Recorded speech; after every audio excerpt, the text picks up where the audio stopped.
this week, I'm talking about latest drama / beef going on with Google Stadia and some bad news for Cyberpunk creator CD Projekt Red. So without further ado, let's go ahead together as a people, of course, and check it out.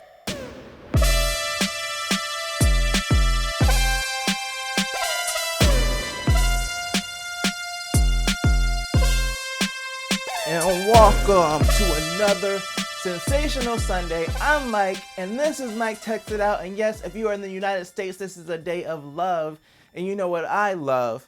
I love talking about the tech news. So what am I talking about this week? Well, let's start off with what's going on with Google Stadia. So I didn't cover this last week, but if you haven't heard, Google is shutting down its internal game studios that they opened just to do games for Stadia. So they already given up on making their own games.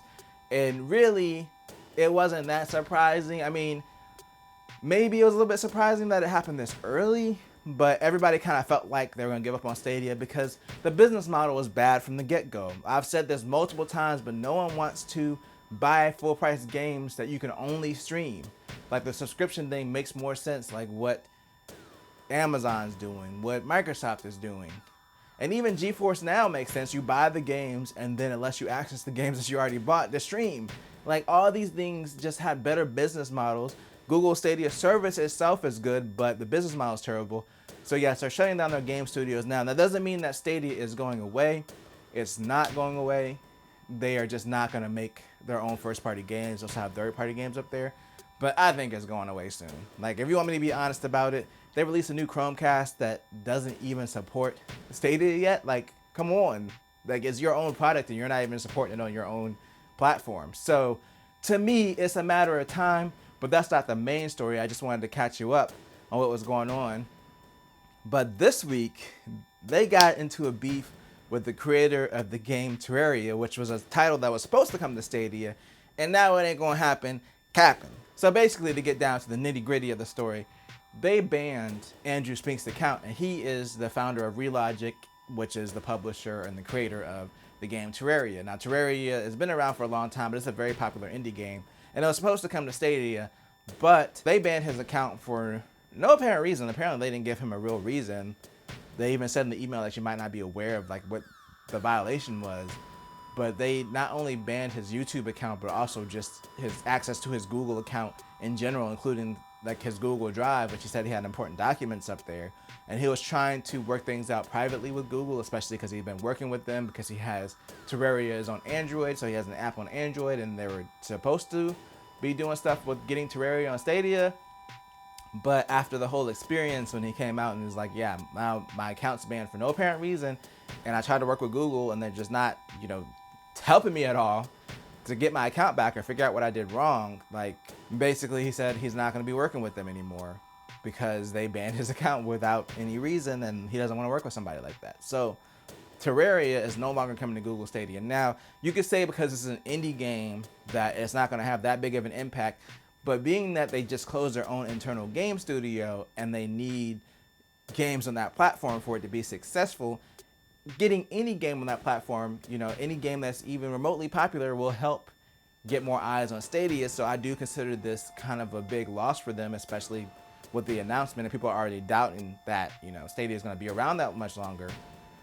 So to do this or to have this happen like right after you shut down your internal game studio, now you have a developer that's no longer working with you. Like I said, a small developer, but still it's important because what messages is that going to send to other developers that might want to put things on Stadia? So yeah, this whole last 2 weeks has just been a huge misstep for Stadia. And like I said, I personally don't think it's going to be around too much longer. I think they're just kind of biding their time because they don't want people who've invested money into the service to feel like they've been gypped. But considering that they're already canning their studios and they canceled everything they had in progress, it's not going to be too much longer. Hopefully Google gets their stuff in line as far as banning accounts, because this happened with YouTube accounts too, just randomly getting banned without knowing the real reason. And you hear these stories about them having to go and make a big fuss about it so someone at Google will contact them and then they usually get their account back. But it's just like a whole thing. Like if my YouTube channel went away the next day, I mean, I don't make any money off of it, but it would really suck. And I would at least like to know the reason that my channel got banned. It could be this video possibly. But yeah, Google kind of needs to work on like not automating every process, especially when it's related to account violations. But before we hop into the story about CD Projekt Red, I want to remind you that today, again, is the day of love in the US. It's Valentine's Day. And you know what you could do that would just warm my heart up? You could subscribe to the channel so you get videos like this every Sunday. So make sure to stick around. Hit that button for love. For love. So the last story I want to talk about is what's going on with CD Projekt Red. So I've been covering all the drama with Cyberpunk. This isn't really related to it. I guess it kind of is drama, but it's like unfortunate. It's not really their fault this time. So basically they got hacked and their source code for Cyberpunk and Witcher, as well as some other games and legal documents, got stolen.